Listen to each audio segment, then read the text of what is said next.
Bien-aimé dans le Seigneur, Shalom, Bisikano Suzwami, Lelo Oyo, un jour une parole, et pour nous côté de Sayon de Konama Kobamate. N'ayez pas peur.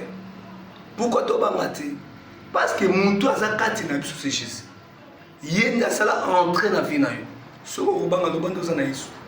Mais soko za na Christ, pour y a sala entrer depuis na Apocalypse chapitre 3 verset 20. A frappa qui na porte à monter mano yo fongola à kota. Alobi azolia na yo, akomela na yo, azopema na yo. Soko bangani. Ozobangani. Lobando o crucifié na vie na Christ. Galates chapitre 2 verset 20 alobi. Nous, si j'ai vu aujourd'hui, c'est plus moi qui vis parce que j'ai crucifié mon corps avec Christ. Na crucifié mon croix. Mon temps na crucifié la vie na été. Il y a des gens qui ont dit na un jour une parole. Si on crucifié la vie na Christ, au Mikaba na Christ, on va le Bible bien c'est la malédiction sans cause n'a pas d'effet. Malédiction sans cause. Et ça a effet. Et ça a effet dans la vie na yo. C'est pour cela. Lisolo nazana ngopo na webiso na tombo yo ya bak Yesu Kristo akoti na bak wana ndeko tama akoti na bak Marc chapitre 4 akoti na bak Proverbe chapitre 26 verset 2 parce que ça compte pas les akoti na bak azana bango na bak mais vont pour comme bango mon bébé li bango mai comme kota na bak bandeko babangi Marc chapitre 3, bien-aimé dans le Seigneur, place de Soswami. Mon pépé n'est comme le chapitre 4, verset 35 à 41. Mon pépé comme le bango. N'attendons rapidement. Ce même jour, Marc chapitre 4, ce même jour, si le soir, Jésus leur dit, passe aussi l'autre bord. Après avoir renvoyé la foule, il l'amenait dans la barque où il se trouvait. Il y avait aussi d'autres bacs avec Baba qui est belé. A renvoyé la foule bakei, mais à Ponika bac, il y a des copiers. Pe abango de ce bakoti. Ils ont ça baponi yo. Yo ne mutunza baponi comme vous allez chercher la famille. Cherche à libota yo. Yo ne mtozo mema libota. Yo ne mtozo mema bana. Yo ne mtozo baponi lelo comme yaye. Aponi de yo. Ou on a poni tout passer de l'autre côté, passer de l'autre côté. Zam m'tameni yo mena côté yoza, côté l'osam, côté oza, côté ozali à bonzambe, ameni yo. Et maintenant so bangani. Bible lobi na moment wana katanga memi bango alali na epungi. Trouble li bango mai bani ko kokota. Na ko na 40. Puis il leur dit, pourquoi avez-vous peur si peur comme n'avait point la foi. Kabi pona nini bobangi lolenge bato bazangi kondima. Quel est donc celui-ci qui obéit au bazo obéit na vanzo koto sae la mère koto sae nani muntu aza bakama ki babi muntu aza ndenge nini o même mai ezoto sae mai est aussi bien aimé dans le Seigneur parce que mi yebite na nous ça o yebite na nous ça o yebite zwa Marc 4 35 à 41 o yebite na nous ça o so banga nini os allez charger la famille os allez charger libota présence ensemble ezana yo os ana bitumba ba ko combattre yo ba ko landela yo mais so ozo comprendre que o azana yo ko bangelo ti so ozo comprendre o azana ko bangelo ti parce que bango ba comprendre ki na mtenani Yesu azana nani ba monika ndeko alali tant pepele ba mungo s'inquiéter ko s'agiter bala musayi bala musin ko ozo monate ndenge tozo dinda bien aimé ya ba piem sur passer la on banga a ça prier moi la paix ah na bimani bango bagin no ko banga te sala prier non na kimia ban musu pasa prier bien bien le cd aza agité amoni ajeki akoma agité zambe tina libala zambe tita boy azande agité ya monde sa prière wana na biso ko banga te sala prier non na kimia lobela papa na kimia ayo kaka azana na yo bango bazaki agité bazo la musse na agitation wana lamuka ozomona te tozodinda ozomona te tango ya lamuki ya komoni akangelaki bango bozana kodima moke Bozana kondima muke. Pourquoi? Parce que Bozana y le Seigneur est avec vous. C'est la même chose. Je serai avec vous jusqu'à la fin du monde. Azana biso. Surtout ça, on demande comment. Ndeko un jour une parole à l'élo. Simba yango matisa kondima. Longola kobanga. Oza muto kobanga te. Oza kana nzambe. Nzamba zana yo. Yo nde la charge ya libota. Yo nde la charge ya bana. Yo. Kotala mobile te, kotala mwasi te. Kotala baparent te. Yo nde nzamba boni. Na nzela na yo nde nzamba koyoka. Na nzela na nzamba kosala.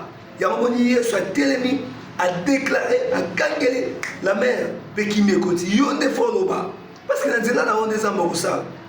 Nzambaroussa, Nanzela n'a pas de Yolobara. Yon déclaré que les Camerounais sont en famille na tel mélange. Les Camerounais sont en moi na tel mélange. Les Camerounais sont en mobile na tel mélange. Les Camerounais sont en Moussala na tel mélange. Yolobara a déclaré Kara. Parce que Yonde Zamba Zomona, Yonde Zamba Tchena Ndakouan. Yonde aux intercesseurs, yonde aux colonnes, yonde sur Yozotika, aux Oloban, aux Oban. Ok, ça m'apporte. Bible de Job, chapitre 3, verset 25 à 26. Job a Oloban, on a ses plans, Abi, bien aimé dans le Seigneur, à cause de temps, parce que j'ai une parole, Abi, Job a Oloban, chapitre 3, verset 25. Ce que je crains, c'est ce qui m'arrive. Ce que je redoute, c'est ce qui m'atteint. Je n'ai ni tranquille, ni paix, ni repos. Et le tout s'empare de moi. Au moins, il va trouver s'emparer d'ailleurs. Parce que Abangi. Abinazo, on a zo banga, il y a un zo comme l'angai. On a zo tremblé, il y a un zo simbangai. Alors bien, ce que je redoute, c'est ce qui m'arrive. Yoka n'a pas je n'ai ni tranquille, ni paix, ni repos. Asa la tranquillité. Aza la kimiate, aza pena opemite, trouble bandu la taille, pour la ligne parce que a PC arsène à la paix. Nana zola dangai, un jour, une parole à l'élo. Aza la tranquillité, la paix zate, yo zana yesu, ozana nzam, yamo moni kola zola balabiso, je vous ai dit, nalobaki n'avait jamais dit, nalobaki, yedem nalobaki, na Psaume chapitre 82, un jour une parole, bien aimé à l'élo, Simba Makambo, 82 verset 6 à 7. J'avais dit, vous êtes de Dieu, vous êtes de Dieu. J'avais dit, vous êtes de Dieu, vous êtes tous les fils du Très-Haut. Cependant, vous mourrez comme des hommes, vous tombez comme des princes quelconques.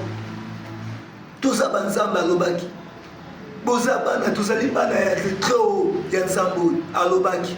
Zamba loba mais toujours kufa lokola batuka lokola ba simple batu moko ndoki ndoki aliaki oh baba basala ki ebo non bien de le Seigneur lamuka nyoso na parce que au pesi nzela na la chair au pesi nzela ya kobanga lata bonzambe lata nguya bonzambe parce que on a pouvoir on colore sur sa carte d'ailleurs après sur le binayo on formera le complot cela ne viendra pas de lui si on forme le complot cela ne viendra pas de lui tout celui qui se liguera contre toi tombera sur ton pouvoir oh non ça se liguer contre yo azoko na pouvoir na yo tu as ton Dieu est avec toi azana yo yo tobaka yo déclarera na arrêter maladie na arrêter kozango na arrêter ba problème na télé on a combo na Yesu un jour une parole à lui Simba yango bien-aimé de le Seigneur, Boulongo la Koba.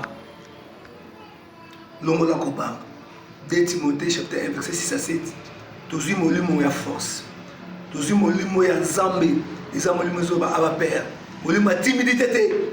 Molimo timidité ko kwase maboko. Ozomona bakabuzu tika lobongo. Non, télémé là. Jésus a télémi na ba a télémi akangeli mai bai tous. Pour aller continuer mon kitu za Nzambe. Alors, tu as salal, tu as 50 000 tu as 50 000 Matthieu 18. Zamba pas bolo tu as là. Place aux soins. Au côté déclaré dans la poire de Binayo, tu as 50 000 tu as 50 000 quand même tu as céder Jésus-Christ. Na combo na Yesu. Na combo na Yesu. Na eko fongola. O mokila molile kanga. Na eko fongola. o molili ekanga nayeko fongola libala musala nayeko fongola santé nayeko fongola kimia au nom de Jésus bana fongola beta baba fongola nazo fongola parce que kola lobi na ngai apesi fongola na église apesi nga fongola ngane na charge ya famille na la charge ya famille loba na fongoli famille na fongoli ndako na ngai beta babo na fongoli musala na fongoli bandeko na ngai na kombo na Yesu na fongoli kimia na nda na fongoli kimia na nzoto au nom de Jésus-Christ. Bien aimé, ya bebale Bible bina yoni Bible bina ni bien aimé, si Dieu pour nous qui sera contre nous aux autres déclarés on nous a contre ngai on nous a contre ngai nzambe za la contre lui on a contre nzambe za la contre lui on a troublé nzambe troublé un jour une parole de déclarer tout bon nzambe nazo loba on nous a contre ngai azo contre bana na yo azo contre classe à moi no azo contre papa o azo contre santé maman o azo contre ma frère maman o il y a de quoi nzambe troublé ye ayoka son na kombo na Yesu o azali contre santé o azali contre bonheur ya moi na no troublé dans le nom de Jésus-Christ au nom de Jésus-Christ. Vous l'avez dit un jour une parole et le monde a bien aimé avec Raphaël un jour une parole et un lelo Simba longola la paix kobangati Nzambe azana yo azakati na yo Yesu yo ozala su yo te okomandi Nzambe parce que yé da rendre biso ba Nzambe kolinga te pasone continue ko bangiso kolinga te makambo ne continue ko tombama continue ko croire dans ça parce que Dieu est avec toi. Vraiment ezaki ya bino avec Raphaël na sima ya miroir tozalaki na bien aimé na biso Kelvin Muzito Nzamba pambola yo numéro ezali affiché 89 66 34 330 89 66 34 330 Nzambe amona yo so kobenga olobi keno na besoin soutien prière tokobondela mpona yo e Nzambe alola akopambola yo tozongisi atende ko Kevin avant la